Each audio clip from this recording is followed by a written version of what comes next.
क्या? ये तो बहुत अच्छी बात है, लेकिन फीस क्या लेती है भाई? अरे फीस तो यार मुझे पता नहीं, शायद 1000 लेती होंगी। ऐसे काम के लिए इससे कम तो भाई होगा नहीं। अजी कोई पाखंडी होगा। अरे बेवकूफ कोई लूट रहा होगा। कोई मेकअप वेकअप लगाकर 2-4 दिन के लिए जरा चेहरा चिकना कर देता होगा। इश्तेहारी डॉक्टरों पर तो अपना विश्वास ही नहीं है। देखो 10-5 की बात होती तो कहता जरा दिल लगी ही सही। 1000 रुपए कौन सी बड़ी बात है भाई, 1 महीने की आमदनी है। अरे मेरे पास तो 1000 रुपए की कीमत 1000 रुपए है। आंखों में सूरमा और बालों में खुशबू वाला तेल पड़ा हुआ हो। अरे तोंद का पिचकना भी जरूरी है। जरा तकलीफ तो होगी, लेकिन फिर देखो कैसे तुमसे हंस हंस के बातें करेगी। और हाँ, एक तो शेर भी याद कर लो। अरे जब भी बात करो ना शायरी कहते हुए करो। 1 महीना मेरी बात का इम्तिहान करके देखो भाई। अगर वो तुम्हारा दम ना भरने लगी तो जो जुर्माना कहो वो दो। अशोक ने उस वक्त तो ये बातें हंसी में उड़ा दी, लेकिन इसमें से कुछ बातें उसके मन में बैठ गईं। उस दिन से वो हर रोज जवान दिखने के लिए कोई ना कोई काम करते। जब भी शर्मीली से बात करते तो 1-2 शायरी जरूर सुनाते। अशोक की ये चाल काम कर गई।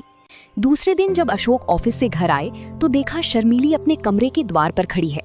आज बहुत दिनों के बाद उन्हें ये कमल खिला हुआ दिखाई दिया। आज इतनी देर कहाँ लगाई? दिन भर रात देखते देखते आंखें फूट जाती हैं। समय से घर आ जाया करो। अरे यार, ऑफिस में बहुत काम होता है। ओवर टाइम के पैसे अलग से मिलते हैं। अभी थोड़ा काम और था, लेकिन मैं सिर दर्द का बहाना बनाकर घर आ गया। क्यों इतना काम करते हो? काम उतना ही करना चाहिए जितना आराम से हो सके। प्राण देकर थोड़ी ना काम किया जाता है। मुझे रुपया का लालच नहीं है। तुम आराम से रहोगे तो रुपए बहुत मिलेंगे।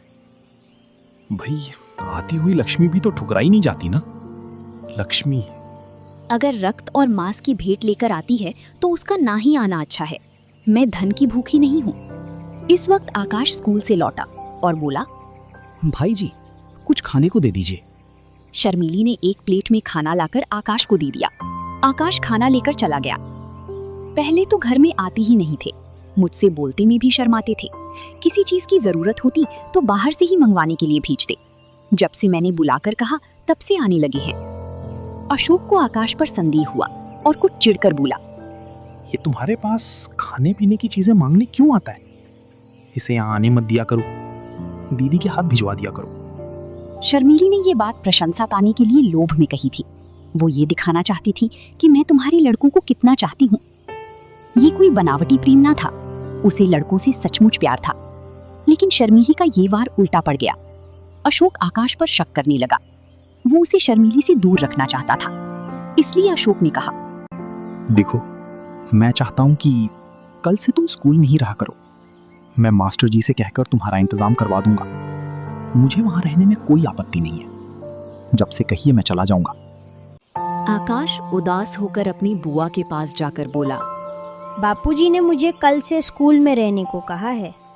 कह रहे थे कि तू यहाँ आवारा हूँ की तरह इधर उधर फिरता रहता है। स्कूल में रहेगा तो आवारा गर्दी से बचू।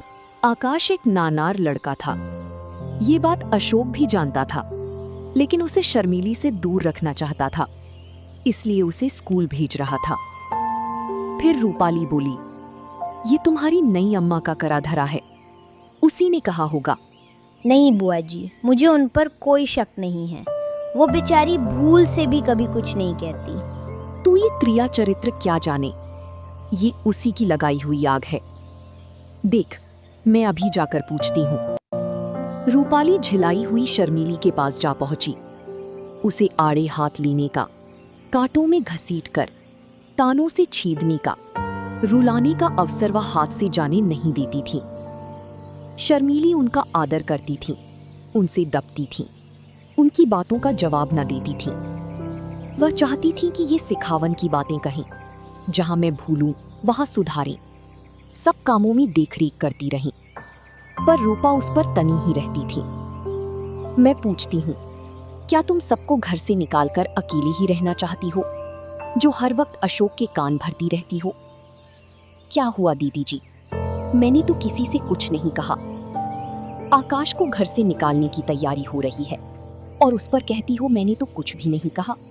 क्या तुमसे इतना भी देखा नहीं जाता? दीदी जी, तुम्हारी चरणों